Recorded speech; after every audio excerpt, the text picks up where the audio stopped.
या देवी सर्वभूतेषु मां लक्ष्मीरूपेण संस्थिता नमस्तस्यै नमस्तस्यै नमस्तस्यै नमो नमः। ओम दुम दुर्गाय नमः। हे प्रिय भक्तों, आप सभी का संगीता धर्म सागर चैनल में दिल से स्वागत है। आप सभी का दिन शुभ और मंगलमय हो। तो आइए प्रसन्नचित मन से श्रवण करते हैं आज की महात्म्य कथा का। ओम दुम दुर्गाय नमः। राजा सूरत ने कहा कि हे भगवान, अब भगवती जगदम्बा के आराधना की विधि सभी प्रकार से मुझे बताने की कृपा करें। साथ ही पूजा विधि, होम विधि और मंत्र भी स्पष्ट करके बता दें। सुमेधा जी कहते हैं कि राजन सुनो, मैं भगवती की पूजा का उत्तम प्रकार बताता हूँ। इसके प्रभाव से मनुष्यों की अभिलाषाएं पूर्ण हो जाती हैं। वे परम सुखी, ज्ञानी और मोक्ष के अधिकारी बन जाते हैं। मनुष्यों को चाहिए कि पहले विधि पूर्वक स्नान करके पवित्र हो जाएं, स्वस्थ वस्त्र धारण करके सावधानी से आचमन करें। यों सर्वप्रथम अपना शरीर पवित्र कर लेना चाहिए। उसके बाद धूली और लेपी हुई भूमि पर उत्तम आसन बिछा लें। उस पर बैठकर बड़ी प्रसन्नता के साथ 3 बार विधिवत आचमन करें। अपनी शक्ति के अनुसार पूजन की सामग्रियां पास रख लें। प्राणायाम करने के बाद भूत शुद्धि करें। मंत्र पढ़कर सभी सामग्रियों पर जल के छींटे दें। फिर प्राण प्रतिष्ठा करें। समय का ज्ञान अवश्य रखना चाहिए। विधि पूर्वक मात्री का न्यास करें। तांबे का एक पवित्र पात्र चाहिए। उसमें श्वेत चंदन अथवा अष्टगंध से पटकोण यंत्र लिखें। उसके बाहर अष्टकोण यंत्र लिखना चाहिए। निर्वाण मंत्र के 8 बीज अक्षर 8 कोणों में लिखे जाएं। 9वां अक्षर कर्णिका के मध्य भाग में लिखा जाता है। फिर वेद में बताई हुई विधि के अनुसार उस यंत्र की प्राण प्रतिष्ठा होनी चाहिए। यंत्र के अभाव में भगवती की धातुमयी प्रतिमा बनवाने का विधान है। राजन, यामल आदि तंत्र ग्रंथों में पूजन के जो मंत्र कहे गए हैं, उनका उच्चारण करके यत्न पूर्वक भगवती की पूजा करनी चाहिए। खूब सावधान होकर वेदोक्त विधि से विधिवत पूजा करने के बाद निर्वाण मंत्र का जप करें। मन भगवती के ध्यान से कभी विरत न हो। दशांश हवन करें। हवन का दशांश तर्पण और उसका दशांश ब्राह्मण भोजन होना चाहिए। प्रतिदिन 3 चरित्रों का पाठ होना आवश्यक है। फिर विसर्जन करना चाहिए। विधि के साथ नवरात्र व्रत करने का भी विधान है। राजन, कल्याण चाहने वाले पुरुष को चाहिए कि आश्विन और चैत्र के शुक्ल पक्ष में नवरात्र व्रत करें। हवन विस्तार पूर्वक होना चाहिए।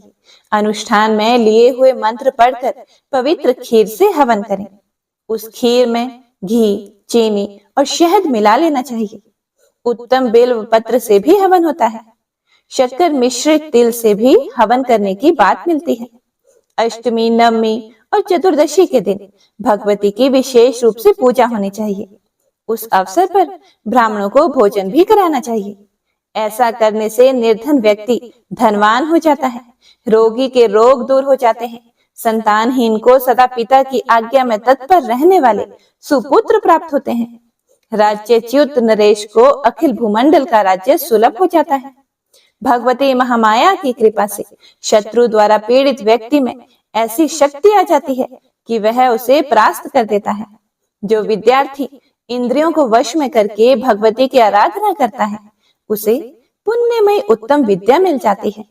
इसमें कोई भी संशय नहीं है। ब्राह्मण, क्षत्रिय, वैश्य अथवा शूद्र सभी भगवती जगदम्बा की पूजा के अधिकारी हैं। भक्ति पूर्वक पूजा करनी चाहिए। फिर तो वह संपूर्ण सुख का भागी हो जाता है। जो स्त्री अथवा पुरुष भक्ति में तत्पर होकर नवरात्र व्रत करता है, उसका मनोरथ कभी भी विफल नहीं रह सकता।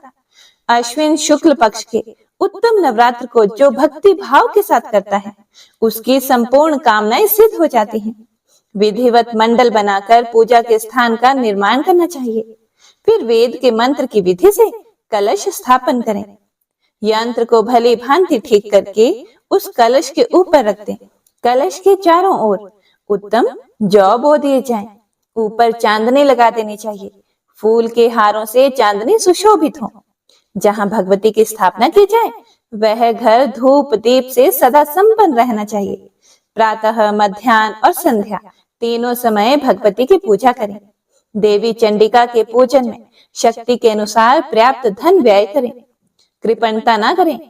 धूप, दीप, नैवेद्य, फल, फूल, गीत, वाद्य, स्तोत्र पाठ और वेद पारायण, इन सभी उपचारों से देवी का पूजन संपन्न होता है।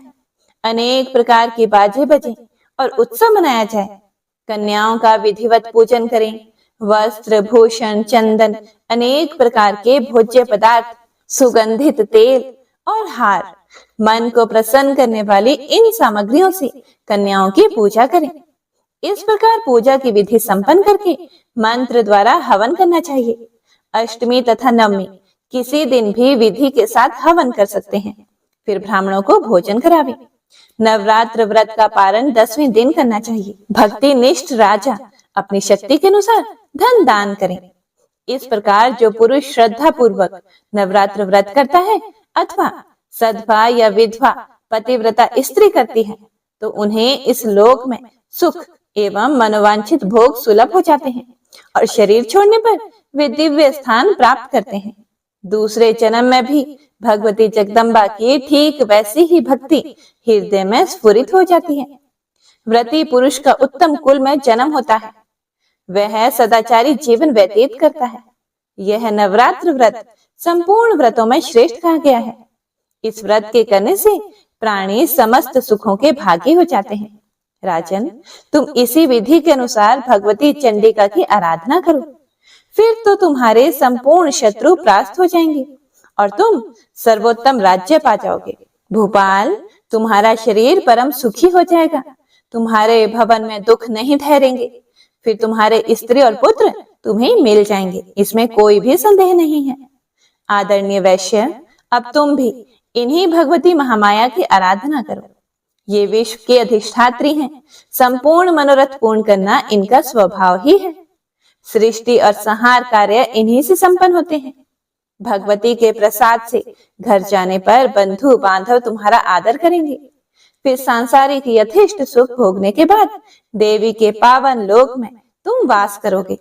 इसमें कोई भी संशय नहीं मानना चाहिए। जो भगवती की उपासना नहीं करते हैं उन्हें नरक में जाना पड़ता है। अनेक प्रकार के रोगों से ग्रस्त होकर वे संसार में दुख भोगते हैं।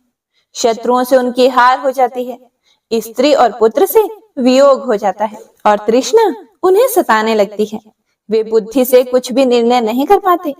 जो बेल्व पत्र, करबील, कमल, चंपा आदि फूलों से भगवती जगदम्बा की पूजा करते हैं उन्हें अत्यंत सुखी जीवन भोगने का शुभ अवसर प्राप्त होता है।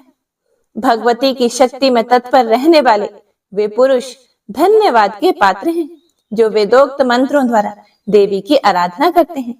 वे मानव इस लोक में प्रचुर धनी, समस्त शुभ गुणों के भंडार तथा राजाओं के सिरमौर होते हैं।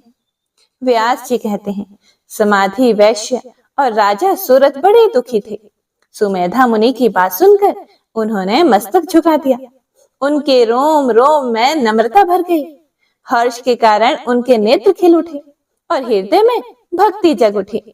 फिर बात करने में परम कुशल वे दोनों व्यक्ति शांति पूर्वक हाथ जोड़कर कहने लगे कि हे भगवान, आपके मुखारविंद से निकली हुई वाणी ने हमें पवित्र कर दिया है। हम अनाथों के अंतःकरण की जलन शांत हो गई है। गंगा से पवित्र हुए राजा भगीरथ की भांति हम भी पावन बन गए। जगत में साधु पुरुषों का उद्देश्य दूसरों का उपकार करना ही होता है। उन आत्माराम पुरुषों में कोई कृत्रिम गुण नहीं होते। वे संपूर्ण प्राणियों को सहज ही सुखी बनाया करते हैं। हे महाभाग, पूर्व पुण्य के प्रसाद से ही हमें आपका यह पवित्र आश्रय प्राप्त हुआ है। इसमें महान दुख दूर करने की क्षमता है। अपने स्वार्थ में तत्पर रहने वाले मानव तो जगत में बहुत रहे हैं। आप जैसे दूसरों का उपकार करने में निपुण व्यक्ति कोई ही मिलते हैं। मुनिवर, हम दोनों व्यक्ति संसार में अत्यंत संतप्त थे। आपके आश्रम पर आते ही हमारा खेद दूर हो गया। हे विद्वान, आपके दर्शन मात्र से हमारे दुख दूर हो गए। आपकी वाणी सुनने से अब हमारा शारीरिक और मानसिक संताप भी शांत हो गया। आपकी अमृतमयी वाणी से हम धन्य और कृतार्थ हो गए। हे कृपा सिंधु, आपकी कृपा ने हमारे अंतःकरण पवित्र बना दिया। साधु, इस संसार सागर में थक कर हम डूब रहे हैं। यह जानकर मंत्र प्रदान द्वारा हाथ पकड़कर आप हमारा उद्धार कर दें।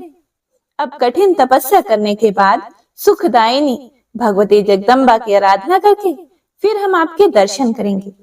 आपके श्रीमुख से देवी का नवाक्षर मंत्र हमें मिल जाना चाहिए। उसके बाद व्रत में लगकर उपवास करते हुए हम लोग उस मंत्र का जप करेंगे। व्यास जी कहते हैं, इस प्रकार राजा सूरत और समाधि वैश्य की प्रार्थना करने पर मुनिवर सुमेधा ने ध्यान बीज के साथ नवाक्षर मंत्र का उन्हें उपदेश दिया। मंत्र मिल जाने पर मुनि के प्रति उनकी गुरु निष्ठा बन गई। उसके बाद वे एक श्रेष्ठ नदी के तट पर चले गए और वहां उन्होंने एक निर्जन एकांत स्थान में आसन लगा लिया। वे चित्त स्थिर करके बैठ गए और शांत होकर जप में तत्पर हो गए। 3 चरित्रों का पाठ करना उनका नित्य नियम बन गया। ऐसा ध्यान करते हुए उन्होंने 1 महीने का समय व्यतीत कर दिया। उसके बाद भगवती के चरण कमलों में उनकी अपार श्रद्धा उत्पन्न हो गई। उनकी बुद्धि में किसी प्रकार का संकल्प विकल्प नहीं रहा। सुमेधा मुनि बड़े ही महात्मा पुरुष थे। कभी कभी सूरत और समाधि उनके पास जाते और चरणों में मस्तक झुकाकर लौट आते थे, फिर आसन लगाकर बैठ जाते थे। उनके लिए कभी भी कहीं भी दूसरा काम नहीं रह गया था। देवी के ध्यान में निरंतर लगे रहकर वे सदा मंत्र का जप किया करते थे। राजन, इस प्रकार तपस्या करते हुए 1 वर्ष का समय पूरा हो गया। अब तक वे कुछ फल खा लेते थे, पर अब वे फल छोड़कर केवल सूखे पत्ते खाकर रहने लगे। यों सूखे पत्ते खाकर राजा सूरत और समाधि वैश्य ने 1 वर्ष तक तपस्या की। वे इंद्रियों को वश में करके जप और ध्यान में संलग्न रहते थे। 2 वर्ष की अवधि समाप्त हो जाने पर एक समय स्वप्न में भगवती जगदम्बा के मनोहर दर्शन उन्हें प्राप्त हुए। भगवती जगदम्बा लाल रंग का वस्त्र पहने हुए थी। सुंदर भूषणों से उनके सर्वांग विभूषित थे। स्वप्न में देवी के दर्शन पाकर राजा सूरत और समाधि के मन में प्रीति की धारा उमड़ पड़ी। अब वे निर्जल रहकर तपस्या करने लगे। इस प्रकार 3रा वर्ष समाप्त हो गया। इस प्रकार 3 वर्ष तक तपस्या करने के बाद समाधि और राजा सूरत का मन भगवती जगदम्बा का साक्षात दर्शन करने के लिए छटपटा उठा। अब वे इस निर्णय पर पहुंचे कि देवी का प्रत्यक्ष दर्शन ही मनुष्यों को शांति प्रदान करने वाला है। हमें यदि वह नहीं हुआ तो हम अत्यंत दुखी होकर शरीर का त्याग कर देंगे। ऐसा निश्चय करके कठिन तप करने पर भगवती ने राजा सूरत और समाधि वैश्य को प्रत्यक्ष दर्शन दिए। उस समय वे अत्यंत दुखी थे और प्रीति के कारण उनका मन विक्षिप्त सा हो रहा था। देवी बोली कि हे राजन, तुम्हारे मन में जो पाने की इच्छा हो वह वर मांगो। मैं तुम्हारी तपस्या से संतुष्ट हो गई हूँ। मैं समझ गई हूँ कि तुम मेरे भक्त हो। इसके बाद देवी ने समाधि वैश्य से कहा कि महामते, मैं प्रसन्न हो गई। तुम्हारे मन की क्या अभिलाषा है, कहो, मैं अब उसे पूर्ण करने के लिए तत्पर हूँ। व्यास जी कहते हैं, देवी की बात सुनकर राजा सूरत का सर्वांग प्रसन्नता से खिल उठा। उन्होंने कहा कि अब आप बलपूर्वक मेरे शत्रु का वध करके उससे मेरा राज्य लौटाने की कृपा कीजिए। तब देवी ने कहा कि राजन, तुम अब अपने घर लौट जाओ। तुम्हारे शत्रुओं की शक्ति समाप्त हो चुकी है। अब वे पराजित होकर भाग जाएंगे। तुम्हारे मंत्री आकर पैरों पर गिरेंगे। महाभाग, तुम अपने नगर में जाकर सुखपूर्वक राज्य करो। हे राजन, 10,000 वर्ष तक अखिल भूमंडल का राज्य करने के बाद तुम्हारा यह शरीर शांत हो जाएगा। इसके बाद सूर्य के यहाँ उत्पन्न होकर तुम मनु के पद को प्राप्त करोगे। व्यास जी कहते हैं, उस समय पुण्यात्मा वैश्य ने हाथ जोड़कर देवी से यह कहा कि मुझे घर, स्त्री और संपत्ति से कोई भी प्रयोजन नहीं है। ये सभी फंसाने वाले हैं।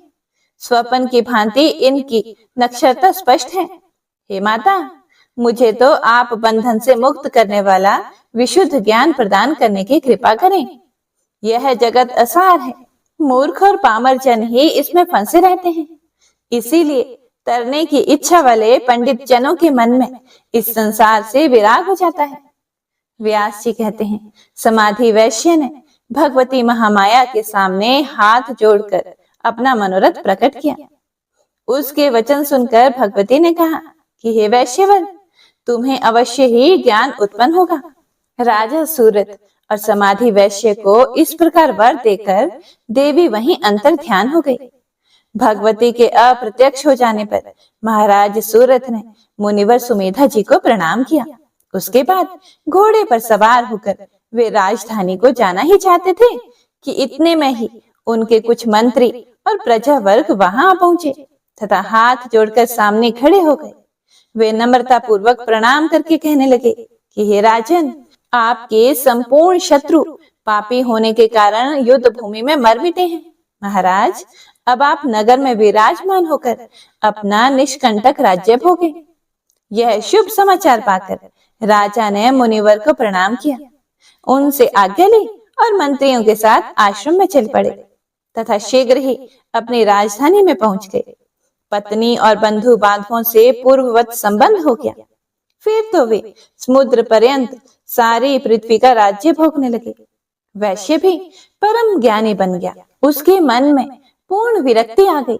वह जगत के जंजाल से छूटकर अपना ज्ञानमय जीवन व्यतीत करने लगा एवं भगवती के चरित्रों का गान करता हुआ तीर्थों में भ्रमण करने लगा। इस प्रकार भगवती जगदम्बा के परम अद्भुत चरित्र का वर्णन मैंने कर दिया। देवी की आराधना से राजा सूरत और समाधि वैश्य को समुचित फल मिल गया। यह कथा स्पष्ट हो गई। इस उपाख्यान में दैत्यों का वध और देवी के परम पवित्र अवतार का वर्णन है। यों भक्तों को अभय प्रदान करने वाली देवी प्रकट हुई। जो मनुष्य इस उत्तम प्रसंग को निरंतर सुनता है उसे सांसारिक अद्भुत सुख प्राप्त होते हैं। यह बात सर्वथा सत्य है। इस अत्यंत अलौकिक पवित्र उपाख्यान के सुनने से ज्ञान, मोक्ष, यश और सुख सभी सुलभ हो जाते हैं। इसमें कुछ भी संशय नहीं है। मनुष्यों के संपूर्ण मनोरथ पूर्ण करने वाली यह कथा समस्त धर्मों से ओतप्रोत है। इसे धर्म, अर्थ, काम और मोक्ष का परम कारण माना गया है। सूत जी कहते हैं, सत्यवती नंदन व्यास जी संपूर्ण अर्थ तत्व के पूर्ण जानकार थे। राजा जन्मेजय के प्रश्न करने पर उन्होंने इस दिव्य संहिता का उद्घाटन किया है। महाभाग व्यास जी बड़े ही दयालु थे। उनके प्रवचन में भगवती चंडिका का वह चरित्र स्पष्ट हो गया जो शुंभ के वध से संबंध रखता है। हे मुनिवरों, पुराणों की यह सार बात तुम्हें बतला दी गई है। ऋषिगण बोले, हे महाभाग सूत जी, वेद व्यास जी जिस कथा के रचयिता हैं, उस पावन प्रसंग को स्पष्ट करने वाले आपके ये अमृतमय वचन बड़े ही मधुर हैं। इन्हें पीकर अभी हम तृप्त नहीं हुए हैं। इसीलिए इस पौराणिक पवित्र कथा को हम फिर से आपसे पूछना चाहते हैं। इसे सुनने से सभी पाप नष्ट हो जाते हैं। सुना है वृतासुर नाम का एक प्रतापी असुर था। उसके पिता त्वष्टा थे। महात्मा इंद्र ने युद्ध में उसे क्यों मार डाला? त्वष्टा देव वर्ग के सदस्य थे। उन्हीं का अत्यंत शूरवीर पुत्र वृतासुर था। ब्राह्मण वंश में उसकी उत्पत्ति हुई थी। उसके शरीर में अथाह बल था। इंद्र के हाथ उसका वध होने में क्या कारण है? इंद्र ने छल करके जलफेन द्वारा उस महाबली असुर वृतासुर का वध कर दिया था। ऐसा क्यों किया गया? उस समय ब्राह्मण की हत्या से उत्पन्न पाप इंद्र को लगा या नहीं? और एक दूसरी बात यह भी है, आप बहुत पहले कह चुके हैं कि श्री देवी ने वृतासुर का वध किया है। इसमें यह क्या रहस्य है? सूत जी कहते हैं कि हे मुनिगण, वृतासुर के वध से संबंध रखने वाला यह प्रसंग कहता हूँ, ध्यान पूर्वक सुनो। ब्रह्म हत्या से उत्पन्न दुख जिस प्रकार इंद्र को भोगना पड़ा था, वह विषय भी इसमें आ जाएगा। प्राचीन समय में राजा जन्मेजय ने भी सत्यवती नंदन व्यास जी से ऐसा ही प्रश्न किया था। उस समय उन्होंने उनसे जो बताया था वही मैं तुम्हें बता रहा हूँ। जन्मेजय ने पूछा कि हे मुने, इंद्र ने वृतासुर का वध किया, यह प्राचीन कथा है। फिर उस दैत्य को देवी ने कैसे मारा? किस कारण इस कार्य में देवी की प्रवृत्ति हुई? हे मुनिवर, एक ही वृतासुर के विनाशक दो कैसे हुए? इस प्रसंग को मैं सुनना चाहता हूँ। हे मुने, आप भगवती जगदम्बा का ऐश्वर्य जो वृतासुर के वध से संबंध रखता है बताने की कृपा करें। व्यास जी कहते हैं, राजन, तुम धन्य हो, तुम महान यशस्वी हो, क्योंकि प्रतिदिन कथा के प्रति तुम्हारे मन में भक्ति का प्रवाह बढ़ता जा रहा है। जब श्रोता एकाग्र होकर कथा सुनने में तत्पर रहता है, तभी वक्ता प्रसन्न होकर स्पष्ट भाषण करता है। प्राचीन समय में वृतासुर और इंद्र का युद्ध हुआ था। यह कथा पुराण में भी प्रसिद्ध है। वृतासुर को शत्रु मानकर इंद्र ने मार डाला। इससे उन्हें महान क्लेश उठाने पड़े। हे राजन, इंद्र ने कपट वेश बनाया, तब वृतासुर की मृत्यु हुई।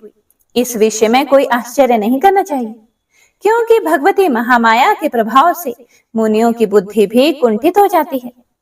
सत्यमूर्ति भगवान विष्णु माया फैलाकर दैत्यों को निरंतर मारा करते हैं। फिर उनके सिवा दूसरा कौन है जो जगत को मोहित करने वाली भगवती महामाया को मन से भी जीत सके?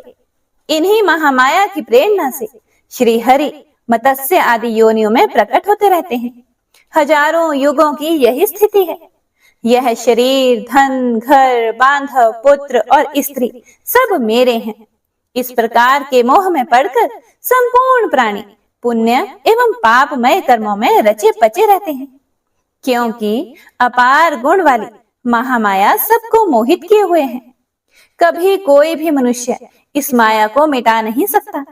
इसी माया के प्रभाव से महान देवता भी अपना प्रयोजन सिद्ध करने के लिए छल पूर्वक वृतासुर को मारने में तत्पर हो गए। वृतासुर और इंद्र में परस्पर जिस कारण विरोध हो गया था, वह प्रसंग अब मैं बताता हूँ। त्वष्टा प्रजापति के पद पर नियुक्त थे। उन महान तपस्वी को देवताओं में प्रधान माना जाता था। उन्हीं के हाथ में देवताओं के कार्य की सारी व्यवस्था थी। वे बड़े ही कार्य कुशल और ब्राह्मण प्रेमी थे। इंद्र के साथ कुछ वैर हो जाने पर त्वष्टा ने एक पुत्र उत्पन्न किया, जिसके 3 मस्तक थे। उस पुत्र की विश्वरूप नाम से प्रसिद्धि हुई।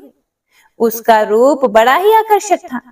3 मनोहर एवं श्रेष्ठ मुखों से युक्त होने के कारण उसकी शोभा विशेष बढ़ गई थी। उसके 3 मुखों से अलग अलग 3 कार्य संपन्न होते थे। वह एक मुख से वेद का पाठ करता था, दूसरे मुख से मधुपान करता था और तीसरे से एक ही साथ संपूर्ण दिशाओं का निरीक्षण करता था। उसने भोगों की ओर से उदासीन होकर अत्यंत कठिन तपस्या आरंभ कर दी। वह संयम पूर्वक तपस्वी जीवन व्यतीत करने लगा। उसके मन में सदा ही धार्मिक निष्ठा बनी रहती थी। वह गर्मी के दिनों में पंचाग्नि तपता था, वर्षा ऋतु में वृक्षों के नीचे रहता और शरद एवं हेमंत ऋतु में जल में रहकर तपस्या करता था।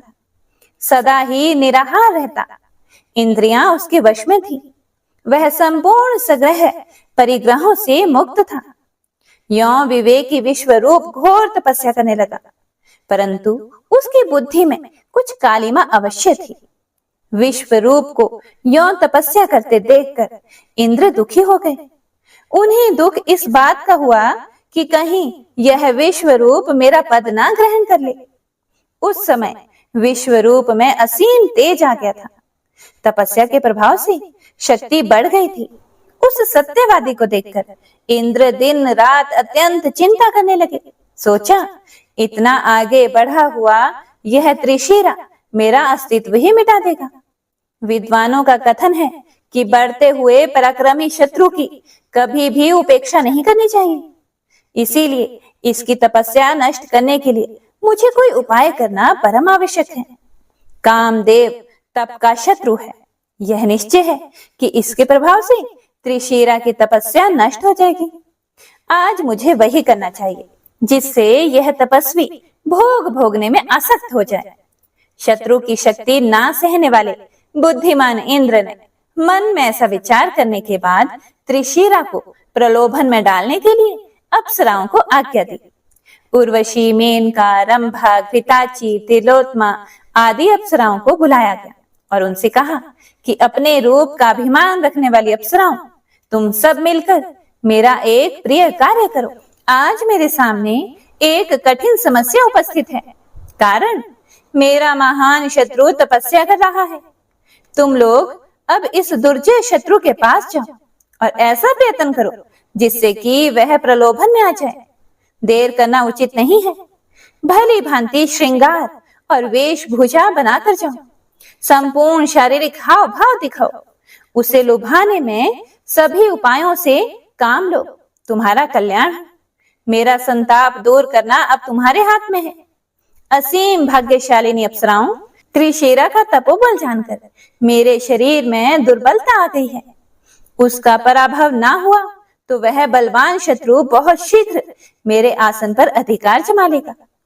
आज इस कठिन कार्य के उपस्थित होने पर तुम सबको मिलकर मेरी सहायता करनी चाहिए। देवराज इंद्र की ये सभी बातें सुनकर अप्सराएं नतमस्तक होकर बोल उठी कि हे देवेश, आप निर्भय रहें।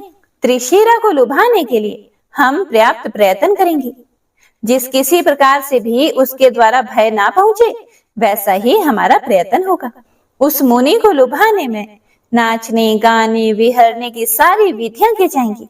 विभो, अपने भाव भंगियों एवं कटाक्षों से मोहित कर हम उसे वश में कर लेंगे। फिर तो वह लोलुप होकर हमारे चंगुल में फंस ही जाएगा। व्यास जी कहते हैं, इस प्रकार इंद्र से कहकर वे अप्सराएं त्रिशिरा के पास गईं। त्रिशिरा मुनि के सामने उपस्थित होकर वे अनेक प्रकार के ताल बजाकर स्वर सहित गाने लगी। उन्होंने मनोहर नृत्य आरंभ कर दिया।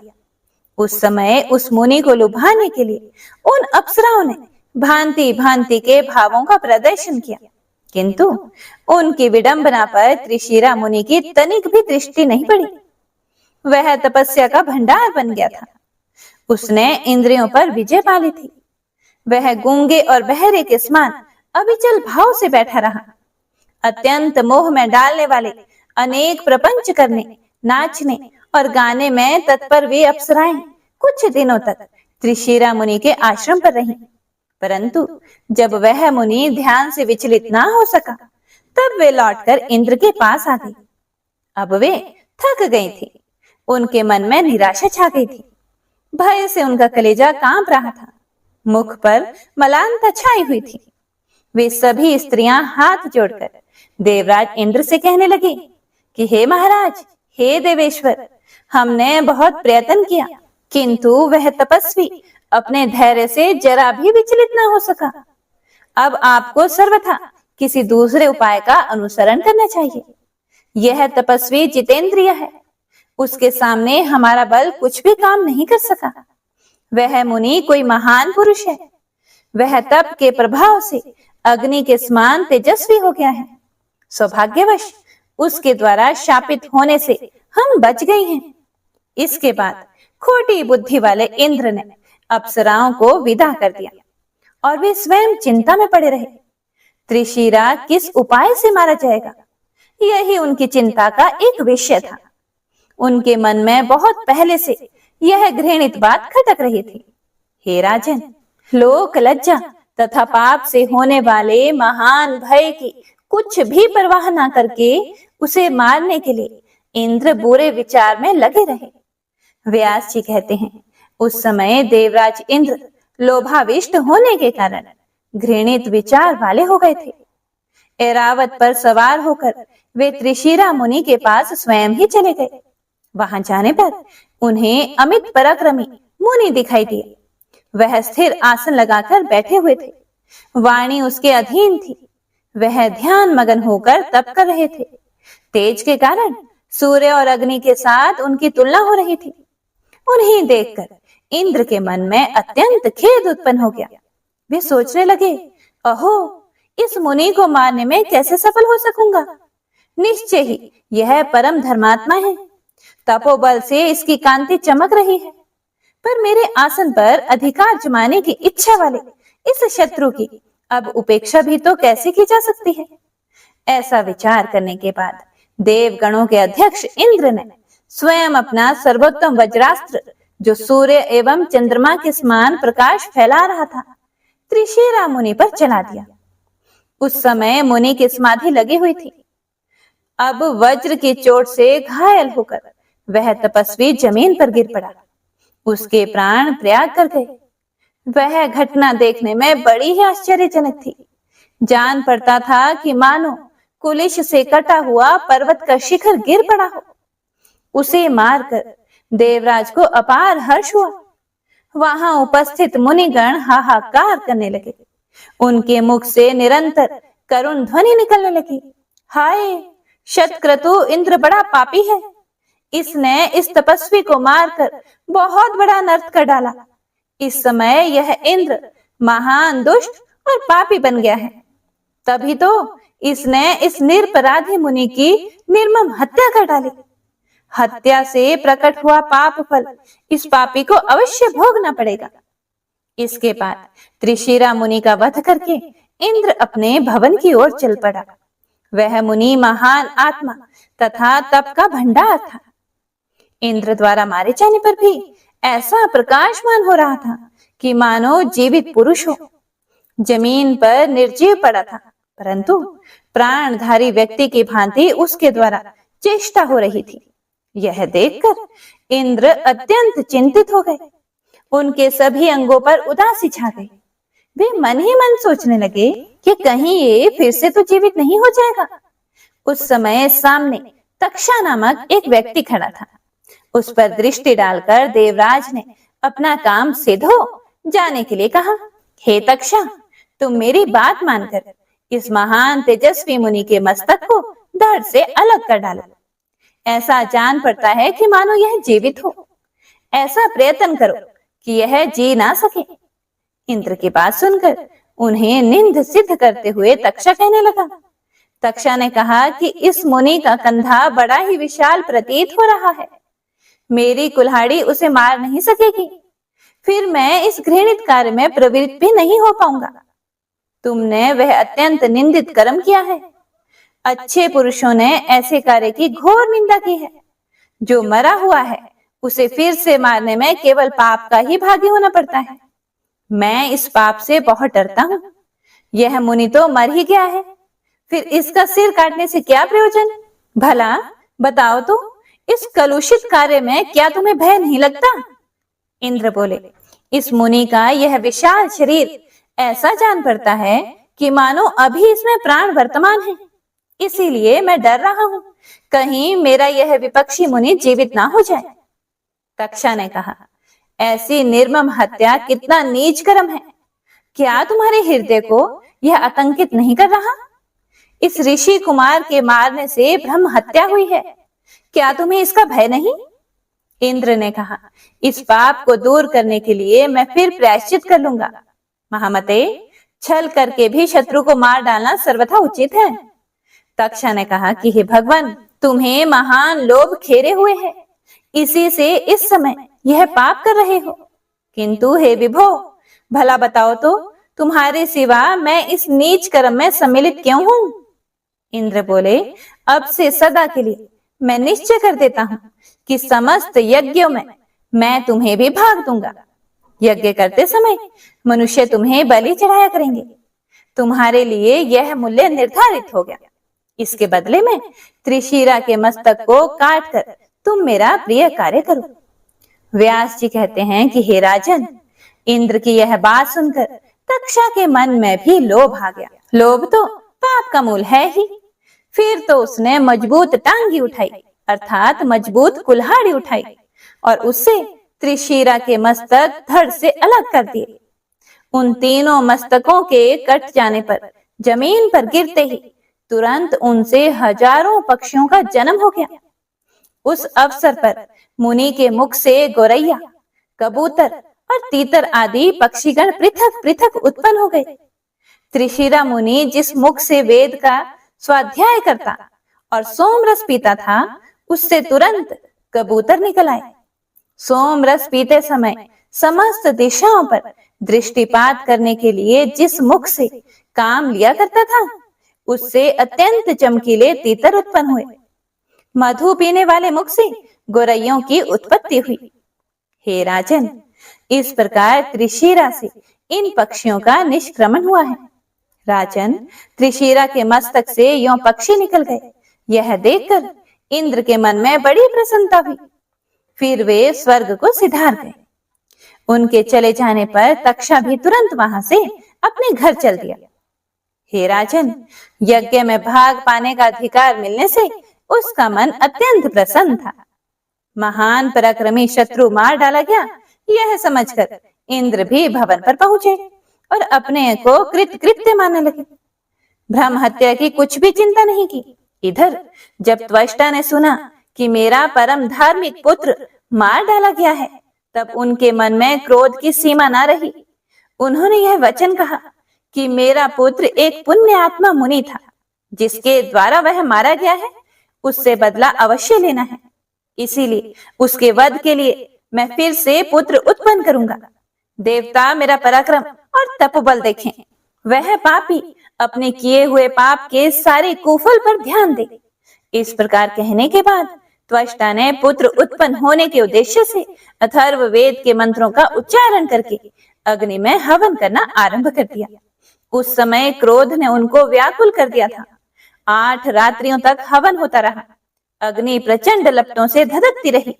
उसके बाद उस अग्नि से एक पुरुष प्रकट हो गया, जो अग्नि के समान ही प्रकाशमान था। अग्नि से प्रकट हुआ वह पुत्र महान तेजस्वी एवं बलवान था।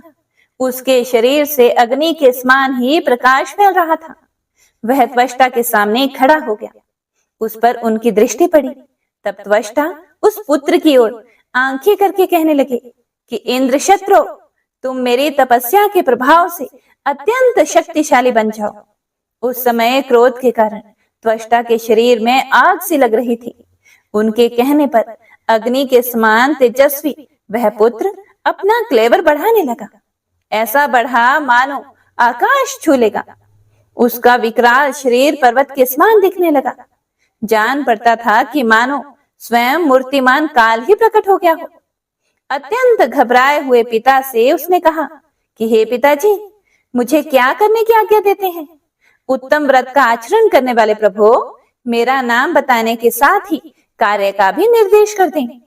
आप इतने चिंतित क्यों हैं? इसका कारण मैं सुनना चाहता हूँ। मैं अभी अभी आपकी चिंता दूर कर दूंगा। मेरे जीवन का प्रधान उद्देश्य यही है। उस पुत्र के उत्पन्न होने से क्या लाभ है, जबकि पिता को दुख ही झेलना पड़े। मैं अभी समुद्र पी डालता हूँ। मेरे प्रयास से संपूर्ण पर्वत छिन्न भिन्न हो जाएंगे। मैं तेज किरणों को बिखेरने वाले इस उगे हुए सूर्य को अभी रोक देता हूँ। आज ही देवताओं सहित इंद्र और यमराज को मार डालता हूँ। इनके अतिरिक्त और कोई भी विपक्षी नहीं बच सकता। इन सब को तथा पृथ्वी को भी उखाड़कर मैं समुद्र में फेंक देता हूँ। पुत्र के ऐसे अनुकूल वचन सुनकर त्वष्टा के आनंद की कोई सीमा न रही।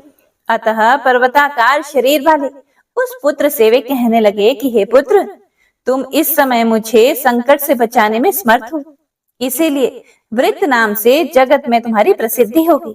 महाभाग, तुम्हारा त्रिशिरा नाम से विख्यात तपस्वी भाई था।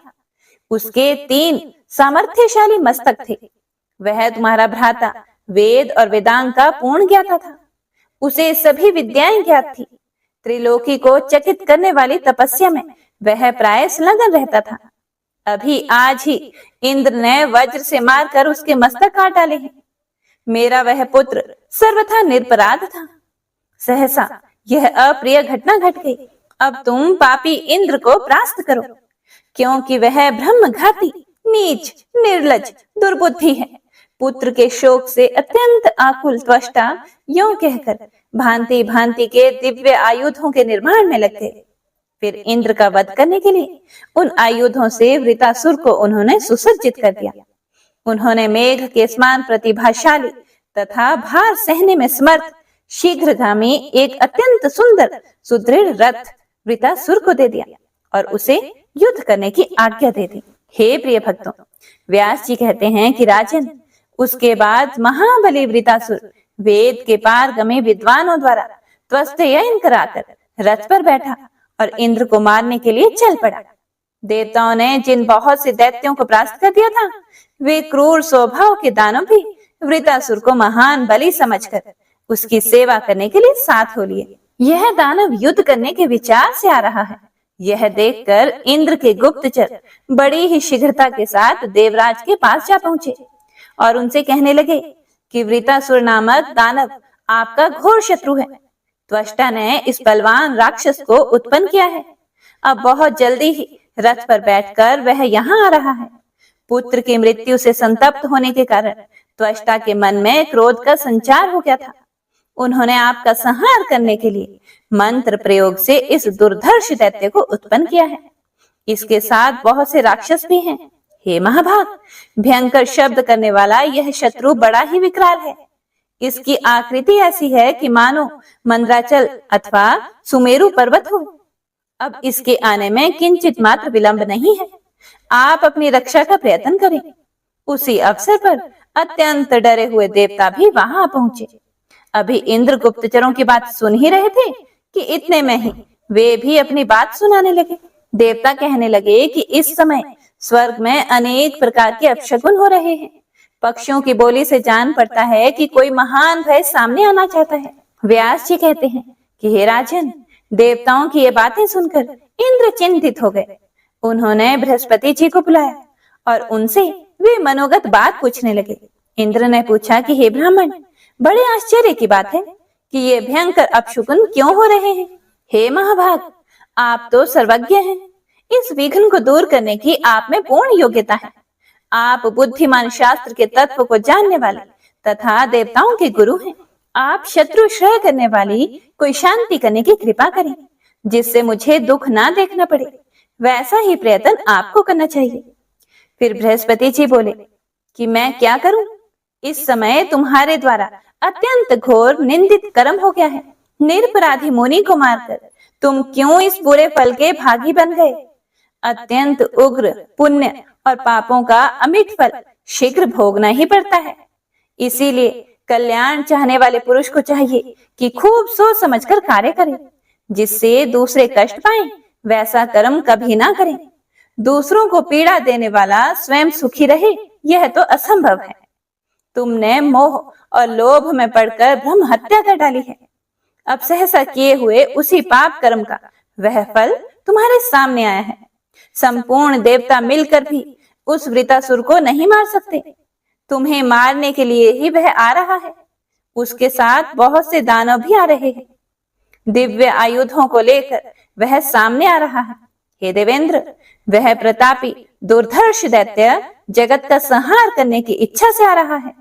यह किसी प्रकार मारा नहीं जा सकता। राजन, इस प्रकार बृहस्पति जी के कहने पर वहां कोलाहल मच गया। यक्ष, गंधर्व, किन्नर, तप को ही सार समझने वाले मुनि तथा देवता सब के सब घर छोड़कर भाग चले। यह देखकर इंद्र अत्यंत चिंतित हो गए। फिर तो सेना सजाने के लिए उन्होंने सेवकों को आज्ञा दी और कहा कि तुम लोग वसुओं, रुद्रों, अश्विनी कुमारों एवं आदित्यों को यहाँ बुला लाओ, क्योंकि इस समय शत्रु हम पर चढ़ाई कर रहा है। इस प्रकार सेवकों को आदेश देकर देवराज इंद्र ऐरावत हाथी पर सवार होकर अपने भवन से चल पड़े। ऐसे ही संपूर्ण देवता भी अपने अपने वाहनों पर चढ़े और युद्ध करने की प्रतिज्ञा करके हाथों में अस्त्र शस्त्र लेकर निकल पड़े। फिर तो उस स्थल पर इंद्र और वृतासुर में बड़ी भयंकर लड़ाई होने लगी। मानवीय वर्ष से 100 वर्ष तक युद्ध होता रहा। मनुष्य तथा आत्मानुभवी ऋषि सबके मन में आतंक छा गया। पहले वरुण का उत्साह भंग हुआ, फिर वायुगण विचलित हुए। उसके बाद यम, अग्नि, इंद्र सब के सब युद्ध स्थल से भाग चले। इंद्र प्रभृति समस्त देवता भाग गए। यह देखकर वृतासुर भी अपने पिता त्वष्टा के पास लौट गए। उस समय त्वष्टा प्रसन्नता पूर्वक आश्रम पर विराजमान थे। वृतासुर ने उन्हें प्रणाम करके कहा कि हे पिताजी, मैंने आपका कार्य सिद्ध कर दिया। इंद्र आदि जितने भी देवता युद्ध भूमि में उपस्थित थे, वे सभी परास्त हो गए हैं। वे इस प्रकार भाग चले जैसे सिंह के सामने हाथियों और मृगों में भगदड़ मचाती है। इंद्र पैदल ही भाग गया है। डरे हुए प्राणियों को मारना अन्याय है, ऐसा समझकर मैंने उनके प्राण छोड़ दिए। हे पिताजी, आज्ञा दीजिए, अब मैं आपका कौन सा मनोरथ पूर्ण करूं? संपूर्ण देवताओं के हृदय में घोर आतंक छा गया था। थक जाने से व्याकुल होकर वे भाग गए। इंद्र भी निर्भय नहीं रह सका। उसने अपने ऐरावत हाथी को छोड़कर स्वर्ग की राह पकड़ ली। व्यास जी कहते हैं कि हे राजन, वृतासुर की ये बातें सुनकर त्वष्टा के आनंद की कोई सीमा न रही। उन्होंने कहा कि हे बेटा, आज मैं अपने को पुत्रवान समझता हूँ। मेरा जीवन सफल हो गया। पुत्र, तुमने मुझे पवित्र कर दिया। आज मेरा मानसिक संताप दूर हो गया। हे पुत्र, अब मैं तुम्हारे हित की बात कहता हूँ, सुनो और उस पर ध्यान दो। बड़ी सावधानी के साथ आसन जमाकर तपस्या करना परम आवश्यक है। किसी का भी निरंतर विश्वास नहीं करना चाहिए। तुम्हारा शत्रु इंद्र महान कपटी है। इसे तरह तरह की भेद विद्याएं भलीभांति विदित है। तपस्या से लक्ष्मी प्राप्त होती है। उत्तम राज्य पाने के लिए तपस्या परम साधन है। तप के प्रभाव से ही प्राणी में बुद्धि और बल आते हैं। इसी के आचरण से प्राणी संग्राम में विजय पाता है। इसीलिए तुम ब्रह्मा जी की आराधना करके श्रेष्ठ वर पाने की चेष्टा करो। वर पा जाने पर दुराचारी एवं ब्रह्मघाती इंद्र की सत्ता नष्ट कर देनी चाहिए। शंकर जी तो बड़े ही दानी हैं। सावधान होकर स्थिरता पूर्वक उनकी भी उपासना करो। तुम्हें वे अभीष्ट वर दे सकते हैं।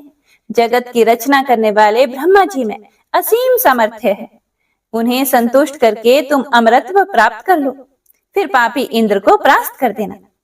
व्यास जी कहते हैं कि हे राजन, वृतासुर ने जब पिताजी की ये बातें सुनी, तब पिताजी से आज्ञा लेकर उसने सहर्ष तपस्या के लिए प्रस्थान कर दिया। वह गंधमादन पर्वत पर पहुंचा। वहां पुण्य सलीला गंगा जी बह रही थी। स्नान करके उसने कुश का आसन बिछाया और शांत चित्त होकर वह उस पर बैठ गया। उसने अन्न और जल का बिल्कुल परित्याग कर दिया। योगाभ्यास में उसकी वृत्ति एकनिष्ठ हो गई। स्थिर आसन पर बैठकर वह निरंतर ब्रह्मा जी का ध्यान करने लगा। वृतासुर तपस्या कर रहा है, यह जानकर इंद्र अत्यंत चिंतित हो गए। उन्होंने तप में विघ्न उपस्थित करने के लिए गंधर्वों को भेजा। तपस्या नष्ट करने के लिए उन्होंने सभी प्रकार से यत्न किए, किंतु वह परम तपस्वी वृतासुर अपने लक्ष्य से तनिक भी विचलित ना हुआ। व्यास जी कहते हैं कि हे राजन, वृतासुर अपना कार्य सिद्ध करने के लिए चित्त एकाग्र करके तपस्या कर रहा था। उसे देखकर विघ्न उपस्थित करने के विचार से गए हुए देवता निराश होकर वापस लौट आए। तपस्या के 100 वर्ष पूर्ण होने पर लोक पितामह ब्रह्मा जी हंस पर बैठे हुए तुरंत वहां पधारे। आकर उन्होंने कहा कि त्वष्टानंदन, शांत रहो। अब ध्यान करने की आवश्यकता नहीं है। वर मांगो, मैं तुम्हारे मनोरथ पूर्ण करने के लिए तैयार हूँ। तप करते हुए तुम अत्यंत दुर्बल हो गए हो। यह देखकर अब मैं परम संतुष्ट हूँ। तुम्हारा कल्याण हो। अपना अभीष्ट वर मांग लो। ब्रह्मा जी जगत के अद्वैत करता है। वृतासुर के समक्ष उन्होंने जो अत्यंत विशद वाणी कही, वह अमृत के समान मधुर थी। उसे सुनकर वृतासुर ने तपस्या का साधन बंद कर दिया और वह अविलंब उठकर सामने खड़ा हो गया। उस समय हर्ष के उद्वेग से उसके नेत्र आंसुओं से भर गए थे। वह दोनों हाथ जोड़े नम्रता पूर्वक मस्तक झुकाकर ब्रह्मा जी के चरणों में प्रणाम करके सामने ही खड़ा हो गया। फिर ब्रह्मा जी से कहने लगा कि हे प्रभु, आज आपका अत्यंत दुर्लभ दर्शन मिल जाने से मुझे संपूर्ण देवताओं का पद प्राप्त हो गया। हे प्रभु, मैं चाहता हूँ कि लोहे अथवा काठ से बने हुए सूखे एवं भीगे तथा इसके सिवा अन्य भी किसी प्रकार के अस्त्र शस्त्रों से मेरी मृत्यु ना हो सके। मेरा पराक्रम सदा बढ़ता रहे, जिससे परम बलशाली देवता युद्ध में मुझे कभी जीत ना सके। व्यास जी कहते हैं कि हे राजन, वृत्त के इस प्रकार प्रार्थना करने पर ब्रह्मा जी उसके प्रति बोले कि हे वत्स, उठो, तुम्हारा कल्याण हो। जाओ, तुम्हारी अभिलाषा सदा सफल रहेगी। सूखे गीले अस्त्र शस्त्र से तथा किसी कठोर पदार्थ आदि से तुम्हारा मरण नहीं हो सकेगा। मेरी यह बात अमिट है। वृतासुर को ऐसा वर देकर ब्रह्मा जी स्वलोक में पधार गए। वर पा जाने पर वृतासुर के हर्ष की कोई सीमा न रही। वह अपने घर लौट गया। उस महान मेधावी दैत्य ने अपने पिता त्वष्टा के सामने ब्रह्मा जी से वर पाने की बात स्पष्ट कर दी। वर युक्त पुत्र को पाकर त्वष्टा परम प्रसन्न हो गए। उन्होंने उससे कहा कि हे महाभाग, तुम्हारा कल्याण हो। अब मेरे शत्रु इंद्र को परास्त करो। इंद्र बड़ा ही पापी है। इसने मेरे पुत्र त्रिशिरा का वध कर डाला है। तुम जाओ और इसके प्राण हर लो। उसके बाद युद्ध में विजय होने के बाद स्वर्ग का शासन सूत्र भी तुम्हारे हाथ में रहना परम आवश्यक है। बेटा, पुत्र वध से उत्पन्न हुए मेरे अपार दुख को दूर करने में तुम तत्पर हो जाओ। त्रिशिरा मेरा पुत्र बड़ा ही सुशील, सत्यवादी, तपस्वी और वेद का अद्वितीय जानकार था। उस बेचारे निरपराधी पुत्र को कलुषित विचार वाले इंद्र ने मार डाला। व्यास जी कहते हैं कि हे राजन, त्वष्टा की ऐसी बातें सुनकर अत्यंत दुर्जय वृतासुर रथ पर सवार होकर तुरंत ही पिता के भवन से निकल पड़ा। युद्ध में उत्साह बढ़ाने वाले धौंसे पिटवाए गए, शंख ध्वनि हुई, मैं इंद्र को मारकर स्वर्ग का अकंटक राज्य भोगूंगा, यूं घोषित करते हुए वह आगे बढ़ा। सैनिक उसके चारों ओर घिरे हुए थे। उस समय उसकी विशाल सेना की गर्जना से अमरावती भयभीत हो उठी। वृतासुर आ रहा है, यह जानकर इंद्र ने बड़ी शीघ्रता के साथ सेना सजाना आरंभ कर दिया।